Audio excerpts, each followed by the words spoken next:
வந்திருக்கிற நல்ல உள்ளம் கொண்ட ஆருயிர் சகோதரர்களே, மேடையிலே அமர்ந்து படத்தை பற்றி விவரங்களை கூறி இந்த படம் வெற்றி பெறும், சத்யா வெற்றி பெறுவார் என உளம் நிறைந்து வாழ்த்திய என் அன்பு சகோதரர்களே, அப்பாவோட சண்டை போட்டு ஃபேமஸான வனிதா விஜயகுமார் அவர்களே, நீதான் சொன்ன, அதான் அது தெரியும், எல்லாரும் தெரியும். ஓகே, அதுக்கு தான் நீ சண்டையை போடுறது. நவீன கால பிரேமானந்தா அருமை தம்பி அம்பரீஷ் அவர்களே, அவனுக்கு ஏதாவது சம்பளம் கொடுத்துருந்தா அதை வாங்கிடு. அவன் அனுபவிச்ச மாதிரி இந்த படத்தில் யாருமே அனுபவிக்கல. அவன் ஓவராக பேசிட்டு என்ன அடக்கமாக பேச சொல்கிறான். என் பிள்ளைகளில் ஒருவன் அவன், திறமை மிக்கவன். அவனுக்கு இன்னும் ஒரு பெரிய காலம் இருக்கிறது.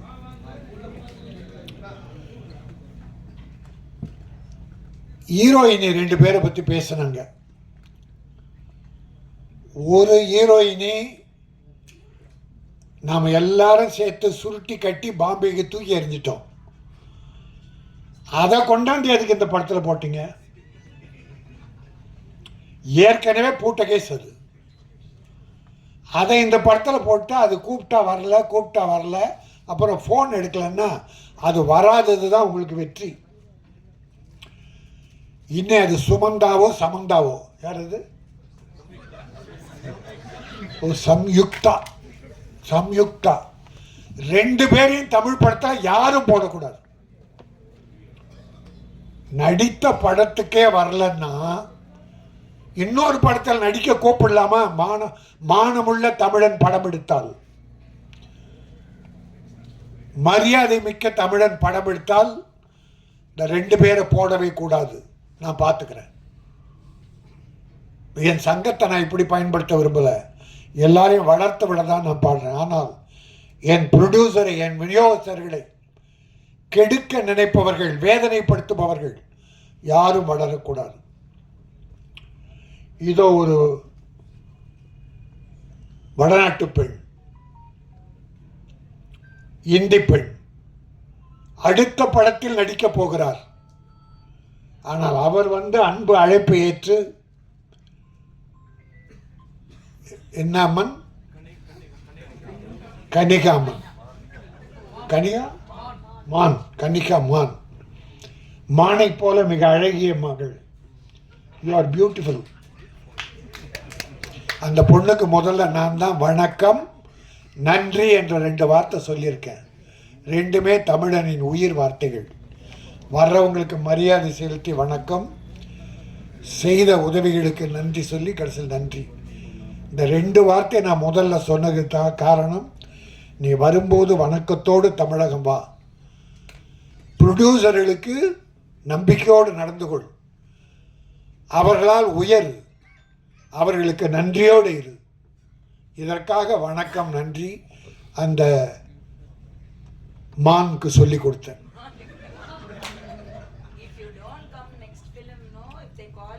என் அருமை தம்பி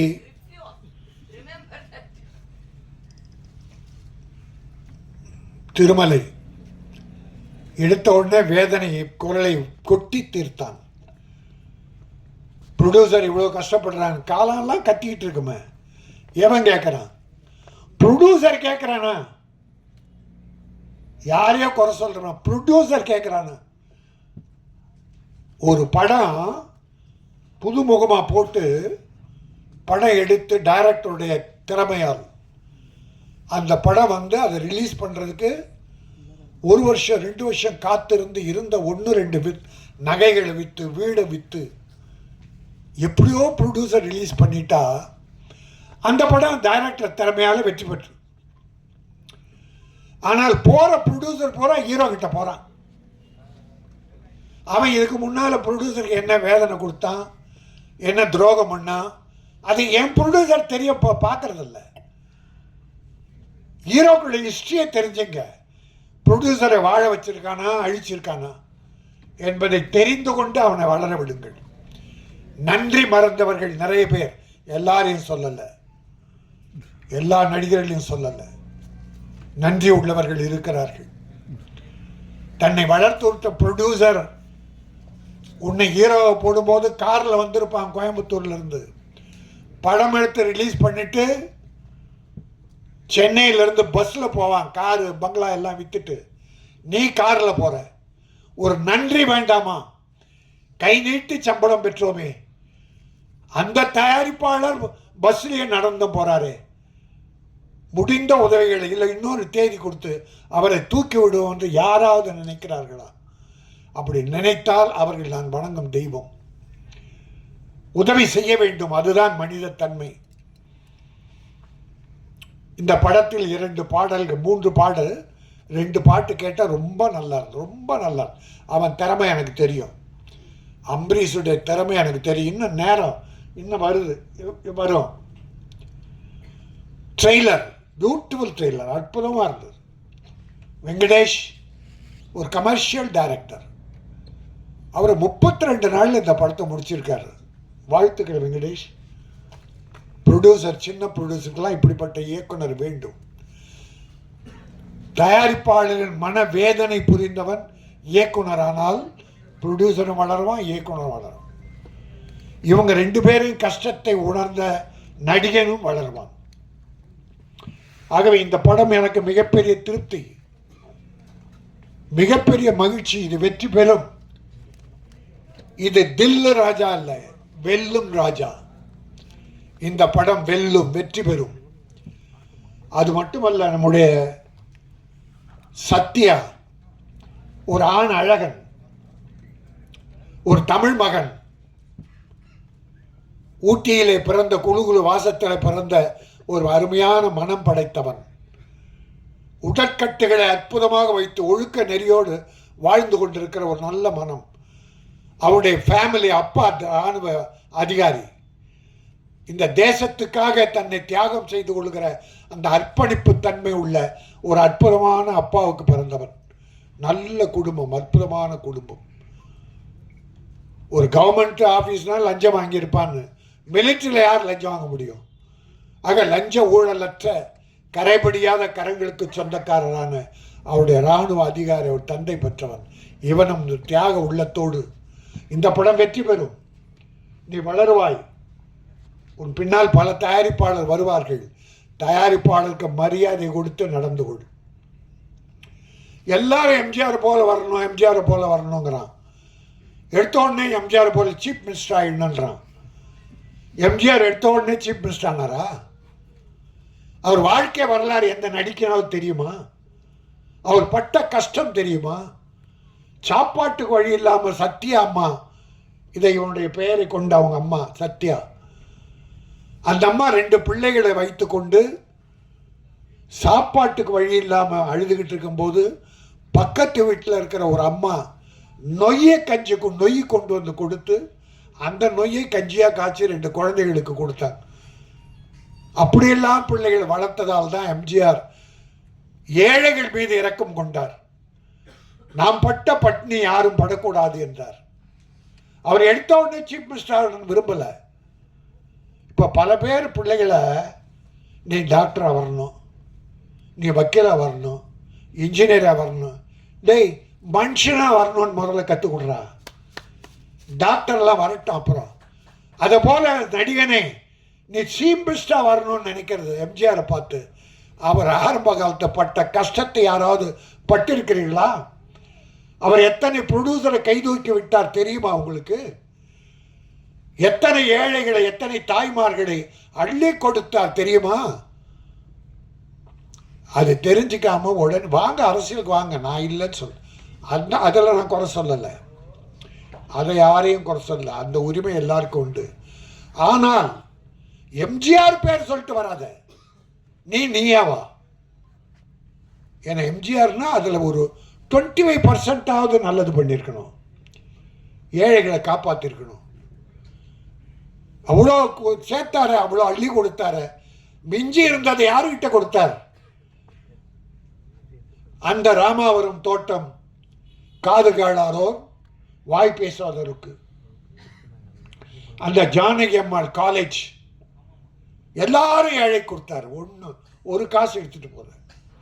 அதனால் அந்த உள்ளத்தில் கொஞ்சம் நான் ஏன் இதை சொல்லுகிறேன் என்றால், சத்யா நீ எதிர்காலம் உனக்கு நன்றாக இருக்கிறது. எம்ஜிஆரை பார்த்தீங்கன்னா அப்படி இருந்தால் கூட அந்த சிரிப்பு சிந்திக்கிட்டே இருக்கும், சிரிப்பு சிந்திக்கிட்டே இருக்கும், சும்மா அப்படி சிரிச்சுக்கிட்டே இருக்கும். அவர் எந்த போட்டோ பாருங்கள், நான் நேரில் பார்த்துருக்கேன், அவர்கிட்ட சிரிக்க மாட்டார், ஆனால் சிரிச்சுக்கிட்டே இருப்பார். அதில் எனக்கு ஒரு 25% எனக்கு தெரியுது. சத்யாவுடைய சாடை கொஞ்சம் இருந்தால் போதும், அதை வளர்த்துக்கோ. ஒரு 2 நீ சிரிச்சாவே கோபம் வருது. ஒன்றுமில்லை, உனக்கு வாழ்க்கை இருக்கிறது, வெற்றி இருக்கிறது. வெற்றி வந்தால் எம்ஜிஆரை போல வா, இல்லைன்னா வராது, போ. ஏழைகளுக்கு உதவி செய். நீ 50 லட்சம் வாங்கினா 20 லட்சம் ஏழைக்கு செலவு. ஆனால் அந்த 20 லட்சம் திரும்பி உனக்கு வரும். அந்த ஏழை கொடுப்பான், உன் படம் பார்ப்பான். இவன் எந்த ஹீரோவுக்கு தெரியல, அது கொண்டு போய் அடிக்கி உள்ளே வச்சிடறான் ரூமில். அதில் கொஞ்சம் ஏழை கொடுத்தேன்னு வச்சுங்க, அந்த ஏழைங்க எல்லா ஏழைக்கும் சொல்லி படம் பார்க்க வைப்பாங்க, உன் வசூல் ஏறும். இன்றைக்கி 200 கோடி 100 300 கோடி வாங்குறவங்கெல்லாம் எப்படி வளர்ந்தாங்க? ஆனால் கொடுத்தது குறைவு, மக்களை வந்து எடுத்தது அதிகம். நான் ஒன்று நினச்சேன், சத்தியமாக எனக்கு தெய்வம் முதல்ல என் தாய் தான். அந்த தாய் மீது சத்தியமாக சொல்கிறேன். வரும்போது இப்போது விஜய் ஒரு தலைவர் ஆகிட்டார், கட்சி போகிறார், இன்னும் ஒரு படம் தான் நடிப்பேன்றார். சரி, அது அவர் இஷ்டம். நான் பல பேட்டியில் சொல்லியிருக்கேன், வருஷத்துக்கு ஒரு படமாவது விஜய் நடிக்கணும், இல்லைன்னா மக்கள் மறந்துடுவாங்க. தலைவர் என்பது வேறு, நடிகர் என்பது வேறு. அந்த அக்கறையில் அவர் ஒரு படம் நடிக்கணும்னு இப்போவும் வேண்டுகோளை வைக்கிறேன். அந்த விஜய் இடம் காலியானால், எல்லாம் சொன்னாங்களே எம்ஜிஆர் இல்லை, ஜெயலலிதா இல்லை, வெற்றிடம்னு. இந்த மு.க. ஸ்டாலின் தளபதி வந்தார், வெற்றிடத்தை நிரப்பிட்டார். இந்த பக்கம் எடப்பாடி நிரப்பிட்டார். அதனால இடம் வெற்றிடம் என்பதே இல்லை. விஜய்க்கு பிறகு ஏன் இந்த சத்யா வரக்கூடாது? என்னமோ தெரியல, சத்தியமாக எங்கள் அம்மா சாட்சியாக நான் நினச்சிக்கிட்டு வந்தேன். எங்கள் அம்மா, நான் அதுக்கு தான் எங்கள் அம்மாவை தவிர எனக்கு தெய்வம் கிடையாது. அந்த சத்தியத்தை அம்மா மேலே சத்தியமாக சொல்லுவேன். கடைசியில் பார்த்தா அது விஜய் சத்யான்னு போட்டிருக்கான். இங்கே வந்து பார்த்தா விஜய் அதில் இணைச்சிருக்கு. விஜய் என்பது வெற்றி. அந்த தம்பியும் பாவம் அவங்க அப்பா தயவில் கஷ்டப்பட்டு முன்னேறி வந்தது, நல்லா வந்தது, வாழ்ந்தது. இப்போ கட்சியாக இருக்குது. அது மக்கள் பார்த்து முடிவு பண்ணட்டும். நல்லது பண்ணால் ஏற்றுக்க போகிறாங்க, இல்லைன்னா ஒதுக்க போகிறாங்க. நீ மக்கள் மனதில் வாழ வேண்டும். பணம் ஒரு முக்கியமல்ல, மக்களுடைய மனதிலே இடம்பெறு. பணத்தின் மீது படுக்காதே, மக்கள் இதயத்திலே இரு. அந்த மக்கள் உன்னை தூக்கி விடுவார்கள். அதுதான் எம்ஜிஆர் செய்த. எல்லாமே பண்ண முடியாது எம்ஜிஆர் மாதிரி யாரும் பண்ண முடியும். ஒரு 25% நிற்பா, இந்த மக்கள் உன்னை மறக்கவே மாட்டார்கள். நீ பெரிய ஹீரோ, எல்லாம் இருக்கு. உனக்கு பாடி லாங்குவேஜ், அழகு, உடற்கட்டு. எம்ஜிஆர் ஒரு தடவை நான் ஒரு கட்சியில் சேர்ந்தேன். அப்போது என் கூட 4 பாக்ஸருங்க வந்தாங்க, வண்ணாரப்பேட்டை பாக்ஸர்ஸ். நான் ஒரு பாக்ஸரை, உயிர் என்பவன் பேர். எம்ஜிஆர், ஐயா இவன் பாக்ஸர் ஐயா அப்படின்னு அப்படியே விட்டு நின்னார். நின்று டப்புனா அவன் தோலை தட்டினார். பிறகு கையை பிடிச்சார், அப்படி ஒரு அழுத்தினார். ஏன்னா பாக்ஸர்னா இந்த ஷோல்டர், கை இரும்பு மாதிரி இருக்கும், ஷோல்டர் இரும்பு மாதிரி இருக்கும். பார்த்துட்டு ஓ வெரி குட், நல்லா பண்ணு அப்படின்னார். எம்ஜிஆர் சொன்ன உடனே அது சோதனை. அது பாய், இந்த படம் வெற்றி பெறும், இது ஒரு கமர்ஷியல் படம், வெங்கடேஷுக்கும் நல்ல வாழ்க்கை கிடைக்கும். இது உள்ள நடித்துள்ள அத்தனை பேரும், டெக்னீஷியன்ஸ், இசையமைப்பாளர் அத்தனை பேருமே மிகப்பெரிய வெற்றி பெற்று இந்த படம் இன்னைக்கு இப்போ நல்ல சின்ன படங்க எல்லாம் நல்ல பெருசாக போகுது, மக்கள் பார்க்குறாங்க. இந்த லப்பர் எங்கள் பொண்ணு படம் பார்த்துட்டு வந்து, அப்பா அந்த படம் பார்க்கணும், பெண்கள் சொல்கிறாங்க என்னன்னு தெரில, அவ்வளோ இயற்கையாக இருக்குதான் சின்ன படம்.